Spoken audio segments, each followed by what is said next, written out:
Oke guys, balik lagi di channel YouTube Jago Pajak bersama gue Reza. Kali ini gue akan bahas tentang penghasilan yang dikecualikan dari objek pajak sebagaimana diatur dalam pasal 4 ayat 3 Undang-Undang PPH. Oke, apa aja itu guys? Kita akan lihat ya di sini. Yang pertama adalah bantuan atau sumbangan, ya termasuk zakat yang diterima oleh badan amil zakat atau lembaga amil zakat yang dibentuk atau disahkan oleh pemerintah dan yang diterima oleh penerima zakat. Ya, jadi di sini ada dua yang diatur guys. Yang pertama adalah bantuan sumbangan termasuk zakat yang diterima oleh badan amil zakat atau lembaga amil zakat yang dibentuk atau disahkan oleh pemerintah guys. Jadi yang resmi ya.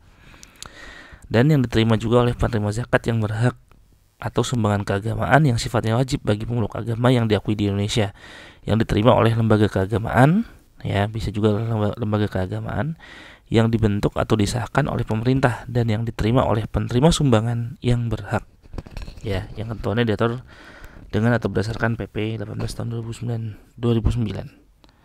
Oke, ini yang pertama ya guys ya.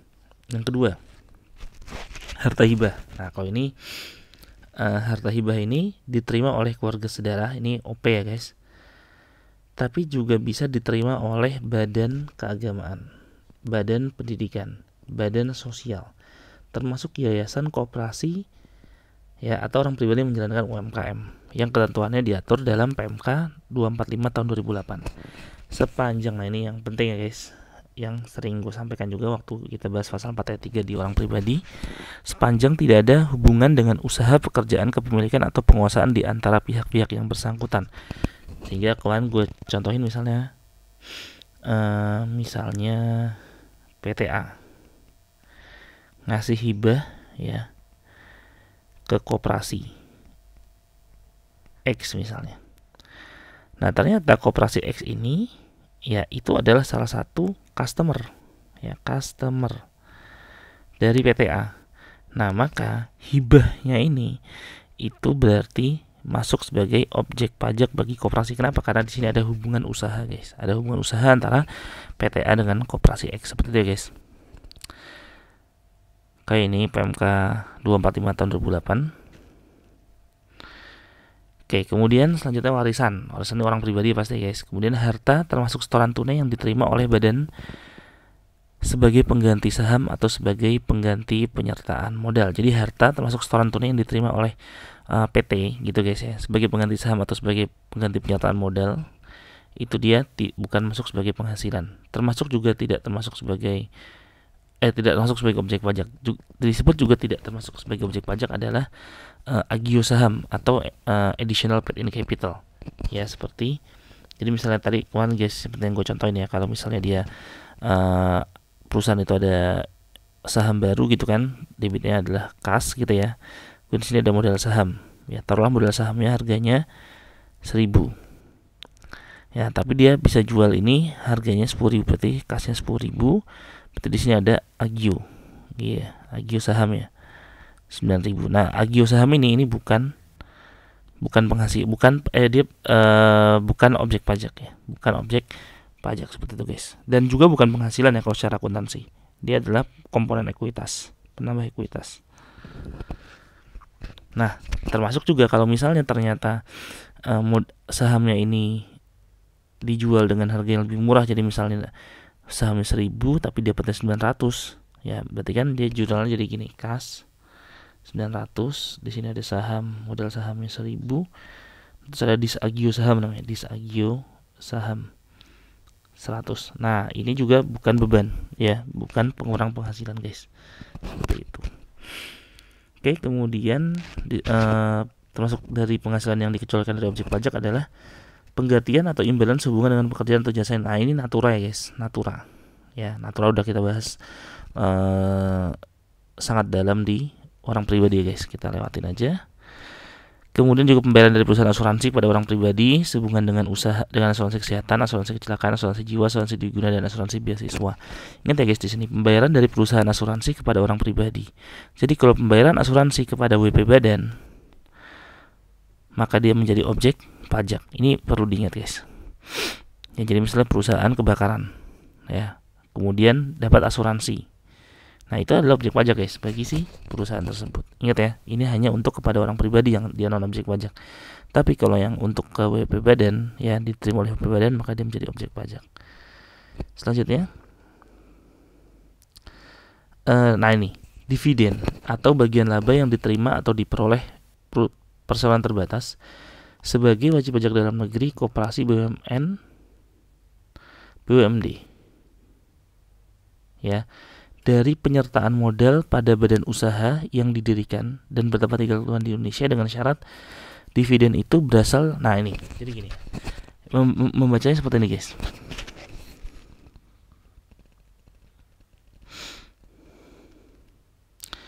Membaca pasal ini gini. Coba gua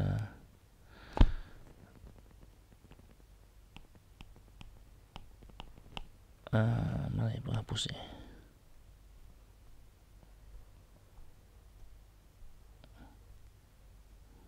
Oh ini bisa dihapus ya. Jadi bacanya gini, dividen atau bagian laba yang diterima atau diperoleh ya perseroan terbatas sebagai WP dalam negeri, koperasi, BUMN, BUMD, dan penyertaan modal. Nah, jadi nah ini kan ada dengan syarat ya. Syaratnya adalah yang pertama, dividen itu harus berasal dari cadangan laba ditahan. Yang kedua, ya, bagi PT BUMN BUMD. Nah, jadi kan gini. Di sini kan ada PT, koperasi, PT yang sebagai WP dalam negeri ya, koperasi, BUMN BUMD. Nah, jadi kalau koperasi itu dia di luar di syarat nomor 2 ini. Artinya apa? Kalau koperasi berapapun persentase yang dimilikinya, modal yang dimiliki pada perusahaan investinya atau perusahaan yang diinvestasikan itu, maka dividennya itu pasti non objek pajak. Ya, bukan objek pajak. Nah, tapi untuk PT BUMN BUMD, nah yang menerima dividen, maka kepemilikan saham pada badan yang memberikan dividen itu paling rendah 20%. Berarti lebih besar atau sama dengan 25% dari jumlah modal yang disetor. Nah, gitu ya, guys. Nah, lebih jelas kita lihat di sini. Dividen, ya. Kalau dia diterima oleh, ini harus dari laba ditahan, ingat ya. Yang pertama syaratnya adalah dari laba ditahan, ini mutlak. Nah, yang kedua, kalau dia diterima oleh koperasi, ya berapapun kepemilikan sahamnya, maka dia bukan objek pajak. Jelas ya. Kalau dia diterima oleh perseroan terbatas dalam negeri, BUMN BUMD, maka ketika kepemilikan sahamnya itu lebih besar daripada 20%, lebih besar sama dengan 25%, maka dia non objek pajak. Kemudian kalau diterima oleh PT BUMN BUMD tapi kepemilikan sahamnya kurang dari 25%, maka dia menjadi objek pajak. Nah, ketika dia diterima oleh WP badan dalam negeri lainnya, contoh CV, apalagi yayasan misalnya, firma, maka dia menjadi objek pajak. Dan terakhir, wajib pajak lainnya, ya wajib pajak lainnya misalnya apa? Diterima oleh WPOP. Nah, kalau WPOP dia final ya guys, final. Ya objek pajak tapi dia sifatnya final, objek pajak sifatnya final, seperti itu guys. Nah, ini adalah atau misalnya dia diterima oleh wajib pajak luar negeri. Nah, itu juga menjadi objek pajak ya guys. Objek pajak PPh Potput di situ. Ya, ada PPh pasal 26. Nah, seperti ini guys, dividen. Jelas ya. Selanjutnya, apalagi penghasilan yang dikecualikan dari objek pajak, ada iuran yang diterima atau diperoleh dana pensiun yang pendiriannya telah disahkan oleh Menteri Keuangan, baik yang dibayar oleh pemberi kerja maupun oleh pegawai. Nah, ini iuran diterima atau diperoleh dana pensiun ya guys. Ini kalau kemarin memang ada tuh pembayaran berkala gitu ya di pasal 4 ayat 1. Tapi sebagaimana yang gue bilang bahwa pasal 4 ayat 1 itu sebenarnya memasukkan penghasilan yang sifatnya umum. Jadi semua di situ kan contoh-contoh jenis-jenis penghasilan adalah A, B, C gitu kan. Nah, sehingga kemarin cara membacanya adalah ketika penghasilan itu diatur di pasal 4 ayat 2 dan 4 ayat 3, ya dia masuk ke peraturan penghasilan yang bersifat final dan penghasilan yang non objek pajak, maka dia tidak dikenakan pasal 4 ayat 1. Tapi ketika dia tidak ada di peraturan yang berkaitan dengan penghasilan yang dikenakan PPh final dan penghasilan yang non objek pajak, maka dia masuk ke PPh penghasilan yang dikenakan PPh bersifat non final, seperti itu guys. Kemudian penghasilan dari modal yang ditanamkan oleh dana pensiun sebagaimana dimaksud pada huruf G. Ya, jadi penghasilan dari modal yang ditanamkan oleh dana pensiun. Ya, dana pensiun ini yang telah disahkan oleh Menteri Keuangan dalam bidang-bidang tertentu yang ditetapkan oleh keputusan Menteri Keuangan. Dalam hal ini PMK 234 tahun 2009. Nah ini guys, ini jenis-jenis penghasilan ya, jenis penghasilan yang diterima oleh dana pensiun dan itu menjadi non objek pajak. Misalnya adalah bunga diskonto imbalan dari deposito, sertifikat deposito, dan seterusnya. Bunga diskonto imbalan dari obligasi syariah, surat berharga syariah negara, dan seterusnya.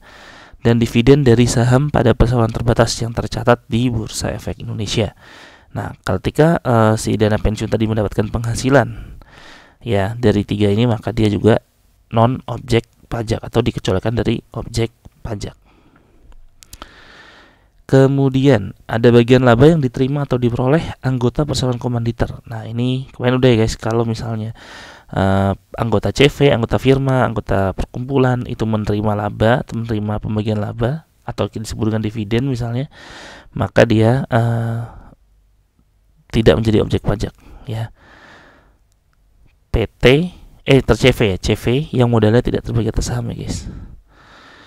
Kemudian J dihapus, kemudian K penghasilan yang diterima atau diperoleh perusahaan modal Ventura ya berupa bagian laba. Kemarin perusahaan modal Ventura udah gue jelasin ya, berupa bagian laba dari badan pasangan usaha yang didirikan dan menjalankan usaha atau kegiatan di Indonesia dengan syarat badan pasangan usahanya itu, maksudnya perusahaan yang diinvestasikannya itu merupakan perusahaan mikro kecil menengah atau yang menjalankan kegiatan dari sektor-sektor usaha yang diatur dengan atau berdasarkan PMK 48 tahun 2019 dan sahamnya tidak diperdagangkan di Bursa Efek Indonesia. Jadi kalau misalnya model Ventura tadi guys, perusahaan model Ventura dia menginvestasikan ya ke perusahaan-perusahaan ini A, B, C misalnya. Nah, ketika A, B, C ini memenuhi syarat ya, dia adalah perusahaan mikro kecil menengah, dan yang kedua sahamnya tidak diperjualbelikan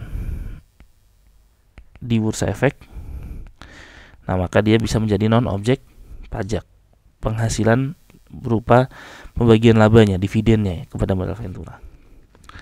Nah ini disebut perusahaan mikro kecil menengah adalah apabila penjualan bersihnya setahun tidak melebihi 50 miliar. Jadi omsetnya itu kurang dari atau sama dengan 50 miliar.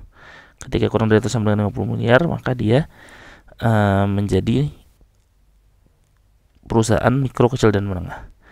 Penghasilan penjualan bersih setahun merupakan penghasilan bersih tahun pajak sebelumnya. Ya, tahun pajak sebelumnya pada saat perusahaan modal Ventura melakukan penyertaan modal kepada perusahaan pasangan usaha. Jadi yang dilihat adalah, jadi misalnya dia penyertaan modal tahun 2019 bulan Maret misalnya. Nah, dia dianggap menyertakan modal kepada UMKM apabila omsetnya si UMKM tersebut di tahun 2018 itu kurang dari atau sama dengan 50 miliar guys. Nah, seperti itu ya guys. Lihatnya seperti itu. Jadi batasan penjualan bersih setahun merupakan penghasilan bersih tahun pajak sebelumnya pada saat perusahaan modal Ventura melakukan penyertaan modal kepada perusahaan pasangan usahanya. Seperti itu guys. Nah ini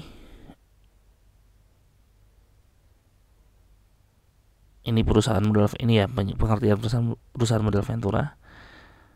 Nah, penyertaan perusahaan modal Ventura pada setiap perusahaan pasangan usaha dilakukan selama perusahaan pasangan usaha tersebut belum menjual saham di Bursa Efek ya, atau untuk jangka waktu tidak melebihi 10 tahun. Jadi maksimal 10 tahun guys. Perusahaan modal Ventura sebagaimana dimaksud pada ayat 1 adalah perusahaan modal Ventura yang telah memperoleh izin usaha dari Otoritas Jasa Keuangan. Penghasilan yang diterima atau diperoleh perusahaan modal Ventura berupa bagian laba dari perusahaan pasangan usaha bukan merupakan objek pajak ya tadi, tapi syaratnya harus ke UMKM seperti itu.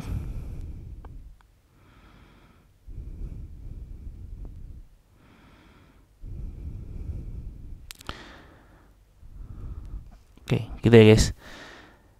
Jadi setelah penghasilan berupa bagian laba yang diterima atau diperoleh perusahaan model Ventura dari penyertaan modal pada perusahaan pasangan usaha jika dia telah menjual sahamnya di bursa efek, ya maksudnya perusahaan pasangan itu menjual saham di bursa efek atau setelah melewati jangka waktu sebagaimana dimaksud dari ayat 1 berarti 10 tahun, maka itu merupakan objek pajak penghasilan kecuali apabila bagian laba tersebut memenuhi ketentuan pasal 4 ayat 3 huruf F Undang-Undang PPh. Apa tuh pasal 4 ayat 3 huruf F tadi? Kepemilikan minimal atau apa MIA minimal ya, minimal 25% gitu ya guys. Nah, kalau misalnya dia ternyata memilikinya di bawah 25%, maka dia harus menjadi objek pajak penghasilan dari pembagian labanya itu. Oke, kemudian beasiswa ya. Beasiswa ini untuk orang pribadi pasti guys. Kita lewatin aja. Ini beasiswa, jadi baik beasiswa dalam negeri maupun luar negeri dia bisa menjadi non objek pajak ya bagi si penerima beasiswa. Kemudian baik itu non formal maupun formal ya, baik formal maupun non formal itu juga masuk sebagai pengertian dari beasiswa. Nah, tapi kalau misalnya beasiswa itu diterima oleh pihak yang mempunyai hubungan istimewa dengan pemilik, komisaris, direksi, pengurus dari wajib pajak, maka dia tidak berlaku ketentuan sebagai non objek pajak, berarti dia menjadi objek pajak. Kalau dia pihak yang menerima beasiswa itu memiliki hubungan istimewa dengan pemilik, komisaris, direksi, atau pengurus dari wajib pajak pemberi beasiswa. Oke, jadi komponen beasiswanya bisa biaya pendidikan dan seterusnya.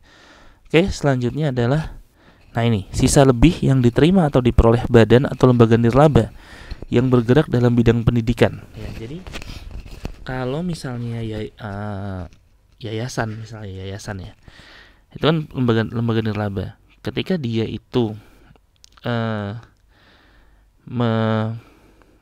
membukukan ya revenue-nya itu lebih besar dibandingkan dengan expense-nya,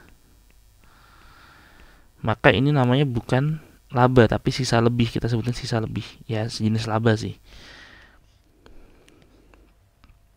ya. Jadi sisa lebih yang diterima atau diperoleh badan atau lembaga nirlaba yang bergerak dalam bidang pendidikan dan atau bidang penelitian dan pengembangan yang telah terdaftar pada instansi yang membidanginya. Nah, dengan syarat, ini syaratnya itu bahwa sisa lebih tadi ya itu harus ditanamkan kembali ya. Jadi syaratnya adalah dia harus ditanamkan kembali dalam bentuk sarana dan prasarana kegiatan pendidikan dan atau penelitian dan pengembangan ya. Jadi harus ditanamkan kembali dalam bentuk sarana prasarana, dan itu harus ya penanaman kembali dalam bentuk sarana prasarana ini harus dilakukan maksimal 4 tahun sejak diperolehnya sisa lebih tersebut gitu ya. Oke. Kemudian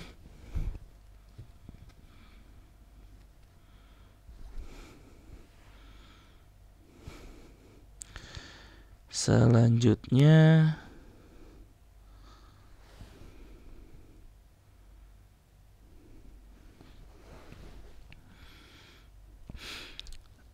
sisa lebihnya ya, tadi masih paling lama 4 tahun ya guys.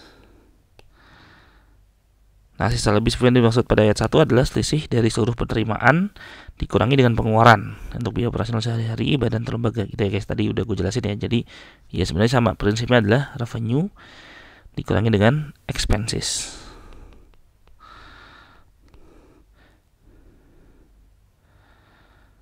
Oke, kemudian ini sarana dan prasarana kegiatan pendidikan dan atau penelitian dan pengembangan meliputi bisa pembelian atau pembangunan gedung ya, dan prasarana pendidikan, penelitian, pengembangan termasuk pembelian tanah sebagai lokasi pembangunan gedung dan prasarana tersebut. Bisa juga untuk pengadaan sarana, prasarana kantor, laboratorium, dan perpustakaan. Bisa juga untuk pembelian pembangunan selama mahasiswa, rumah dinas, guru, dosen, karyawan, dan sarana prasarana olahraga sepanjang berada di lingkungan lokasi lembaga pendidikan formal. Tapi ingat guys, di sini ya harus nirlaba ya, lembaga nirlaba. Nah, ketika lembaganya itu misalnya mencari laba, ya berarti tidak, ya tidak. Kan ada tuh kayak misalnya lembaga pendidikan yang sifatnya komersil, mencari laba. Nah, itu berarti tidak masuk dari pengertian ini guys, seperti itu.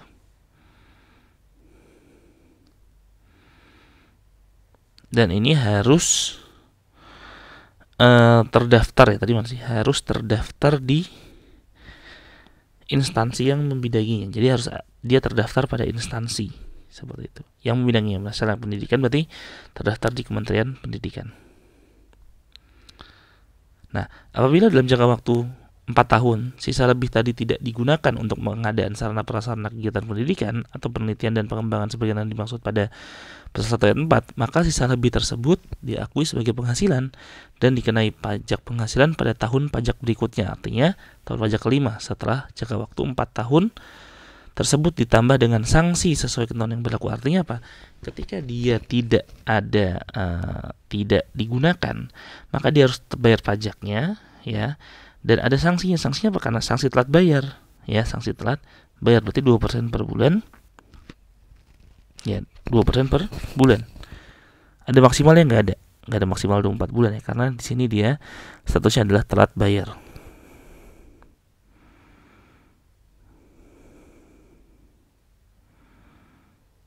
Oke. Kemudian bantuan atau santunan yang dibayarkan oleh badan penyelenggara jaminan sosial kepada wajib bayar tertentu yang ketentuannya diatur. Nah, ini ya bantuan atau santunan yang dibayarkan oleh badan penyelenggara jaminan sosial ya. Ada Jam Sostek, BPJS, ini kalau sekarang BPJS Ketenagakerjaan, Taspen, Asabri, Askes ya, Askes itu BPJS Kesehatan, dan badan hukum lainnya yang dibentuk untuk menyelenggarakan program jaminan sosial. Nah, ini wajib pajak tertentu adalah wajib pajak ini orang pribadi semua ya guys, tidak mampu, mengalami bencana, dan tertimpa musibah. Oke, kira-kira itu yang bisa gue sampaikan di video kali ini. Semoga bermanfaat. Jangan lupa like, subscribe, dan komen channel YouTube gue. Dan apabila kalian merasa video ini bermanfaat, bisa di share di seluruh sosial media yang kalian miliki. Dan jangan lupa belajar terus. Bye bye.